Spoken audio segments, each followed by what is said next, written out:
Assalamualaikum warahmatullahi wabarakatuh. Yang saya hormati Ibu Nila Afningsi, SPD MPD, selaku dosen pengampu mata kuliah landasan pendidikan, dan teman-teman yang saya banggakan. Sebelumnya, perkenalkan, saya Nikma Abdillah dari Fakultas FK Pendidikan Matematika.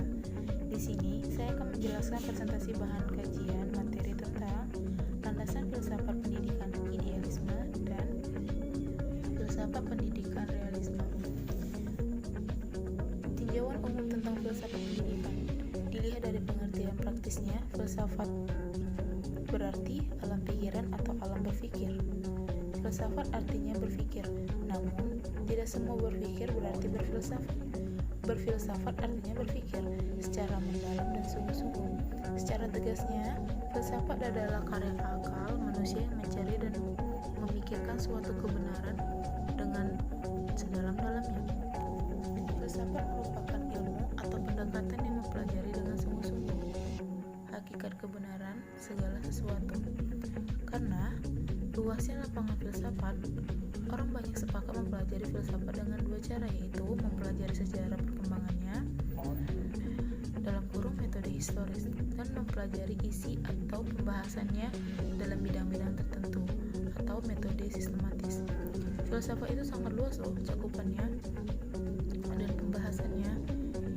Yang ditujunya adalah mencari hakikat kebenaran atas segala sesuatu yang meliputi kebenaran berpikir, logika, berperilaku etika, serta mencari hakikat atau keaslian metafisika.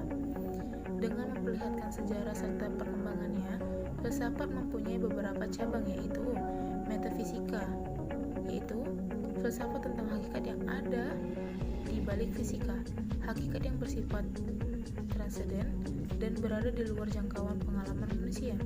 Logika yaitu filsafat tentang pikiran yang benar dan yang salah. Etika yaitu filsafat tentang perilaku yang baik dan yang buruk. Estetika yaitu filsafat tentang kreasi yang indah dan yang jelek. Epistemologi yaitu filsafat tentang ilmu pengetahuan. Filsafat-filsafat khusus lainnya seperti filsafat agama, filsafat manusia, filsafat hukum, filsafat sejarah, filsafat alam, filsafat pendidikan, dan lain-lain. Fungsi filsafat adalah kreatif, menentukan nilai, menetapkan tujuan, menetapkan arah, dan menuntun pada jalan baru serta pembangunan keyakinan atas dasar kematangan intelektual. Filsafat tidak hanya melahirkan pengetahuan baru loh, melainkan juga melahirkan filsafat pendidikan. Nah, idealisme adalah aliran filsafat realisme, filsafat yang berpendirian bahwa pengetahuan adalah gambaran yang terjadi dalam jiwa manusia, baik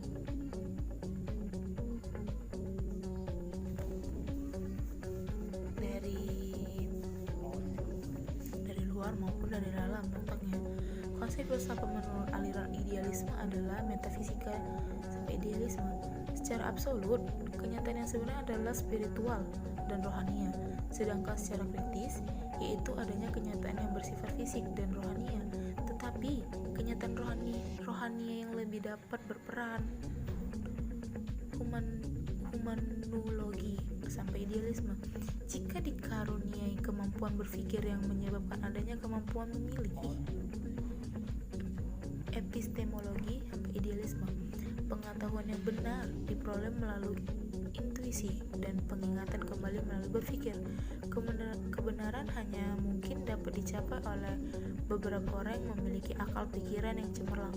Sebagian besar manusia hanya sampai pada tingkat berpendapat. Aksiologi sampai idealisme. Kehidupan manusia diatur oleh kewajiban-kewajiban moral yang diturunkan dari pendapat tentang kenyataan atau metafisika.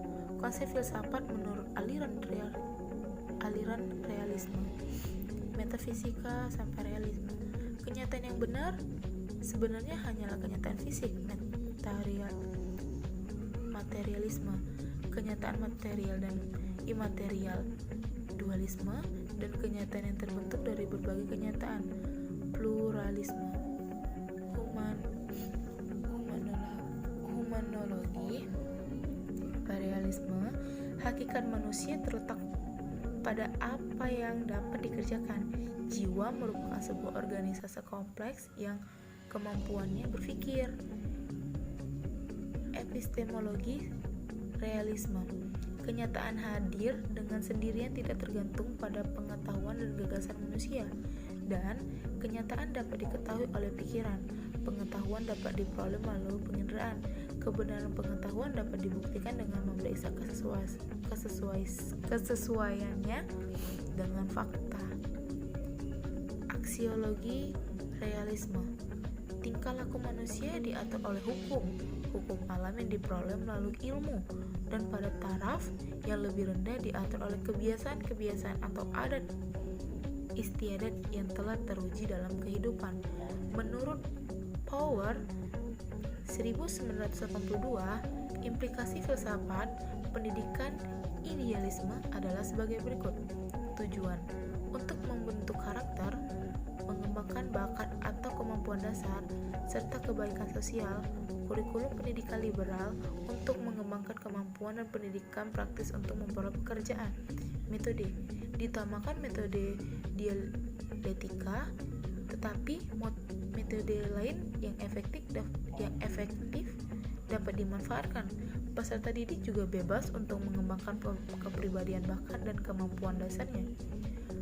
Pendidik bertanggung jawab dalam menciptakan lingkungan pendidikan melalui kerjasama dengan alam.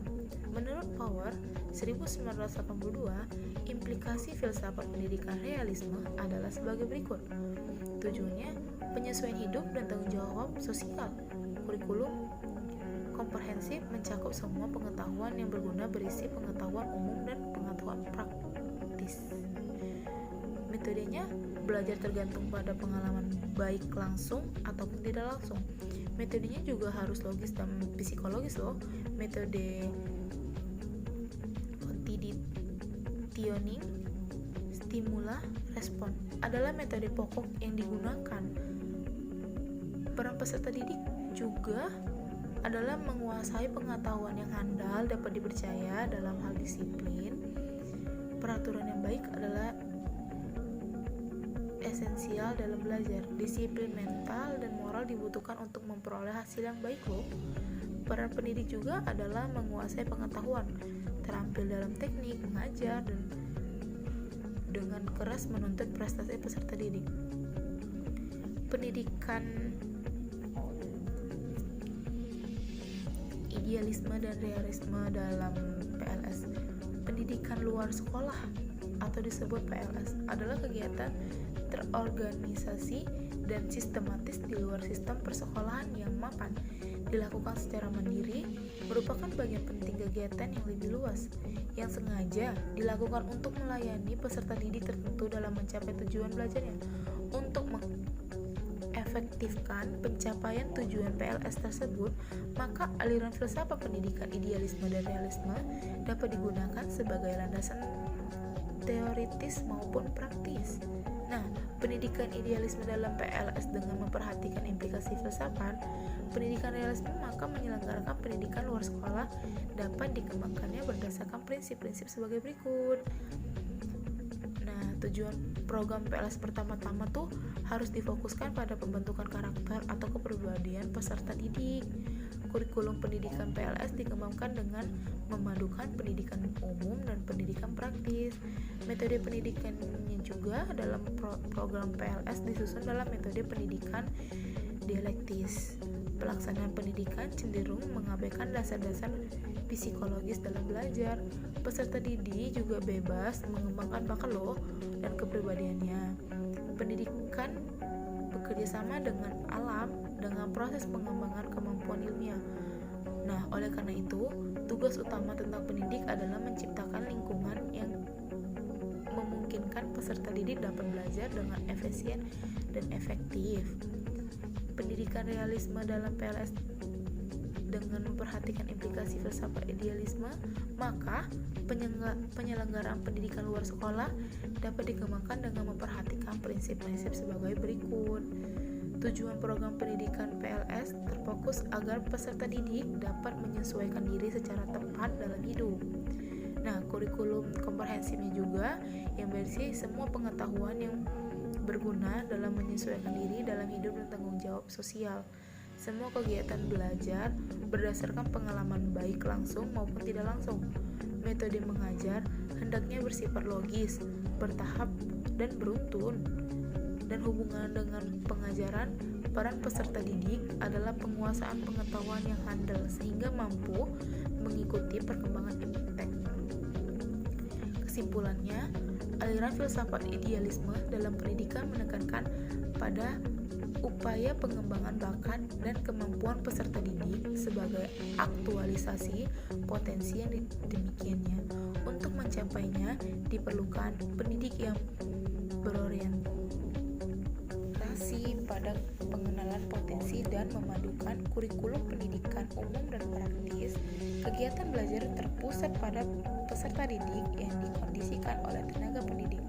Pendidik menurut aliran filsafat realisme menegakkan pada pembentukan peserta didik agar mampu melaksanakan tanggung jawab sosial dalam menjalani kehidupan bermasyarakat.